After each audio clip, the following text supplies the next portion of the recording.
Tintern Abbey by William Wordsworth. Lines composed a few miles above Tintern Abbey on revisiting the bank of the Wey during a tour July 13, 1798. One of the foundational poems of English Romanticism. Published in Lyrical Ballad in 1798, the poem celebrates nature's power to heal and inspire and guide the human heart through memory and a deep spiritual connection. Composed in July 13, 1798, during a walking tour with his sister Dorothy. First visit was in August 1793, returned in 1798 after a few years. So, in the first edition of Lyrical Ballad in 1798, co-authored with Samuel Taylor Coleridge, it was published. Written during the Industrial Revolution. Now, historical context is written during the Industrial Revolution, idealizes rural nature as a counter to urban and mechanization, urban mechanization.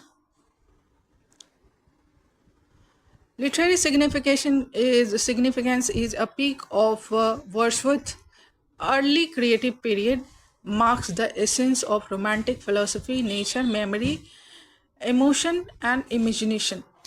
Form and style is in blank verse, unrhymed iambic pentameter in 5 verse paragraphs of varying length, about 153 lines, creates an organic flowing moment that mirrors the natural flow of thought and river.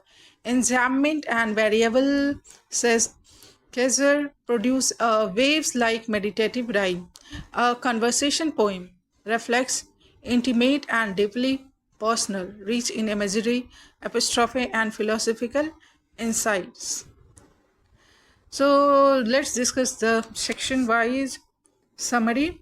Line 1 to 49, the scene and immediate restoration. The poet revisits the Wey Valley after 5 years. He hears the soft murmur of the river, sees the cliff, woods, orchards, and pastoral farms. The beauty and tranquility of the scene instantly restore his spirit. Nature looks the same, connecting the landscape with the quiet of the sky. Line 49 to 111, memory, restorative power, and philosophical insight. The sights and sounds of nature have provided him sensations sweet in lonely and weary moment. These memories brings tranquil restoration and a blessed mood. He perceives a divine presence in all things, a spirit that rolls through all things. Nature becomes his anchor, guides and guardians.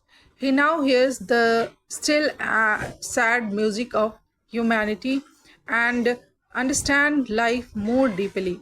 Lines 101 to end, addressed to Dorothy and future hope.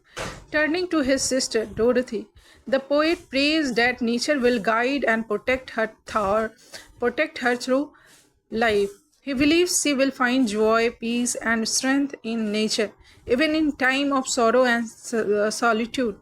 Their shared love for the landscape deepens his own love. The scene is now more dear to him, both for themselves and for thy sake.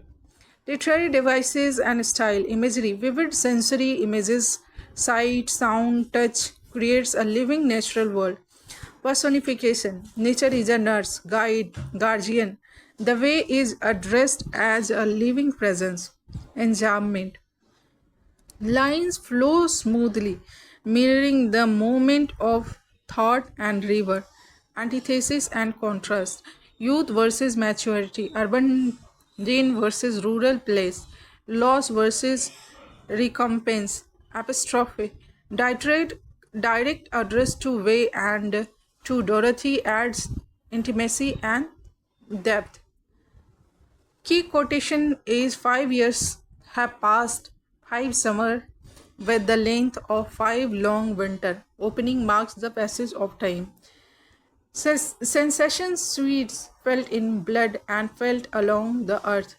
One the power of on the power of memory.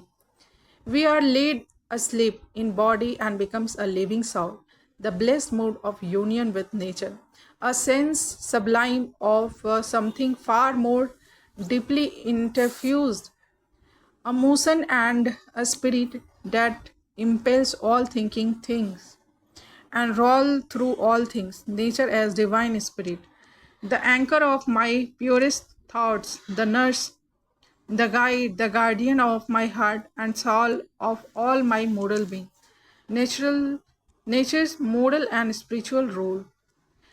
Hearing oftentimes the still sad music of humanity, a mature awareness of human sorrow, knowing that nature never did betrays the heart that loved her, faith in nature's fruitfulness.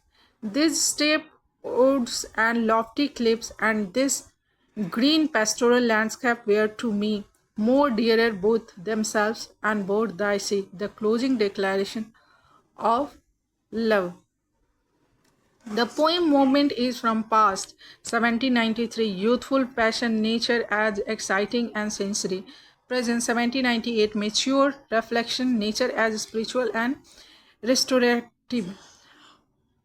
And future, hope for Dorothy, faith in nature, guidance through life. And a very famous quote, for I have learned to look on nature not as in the hour of thoughtless youth, but hearing oftentimes the still sad music of humanity. Nature is not merely a background in this poem. She is a living presence that shapes the heart, the mind, and the soul. Love nature and she will never betray you.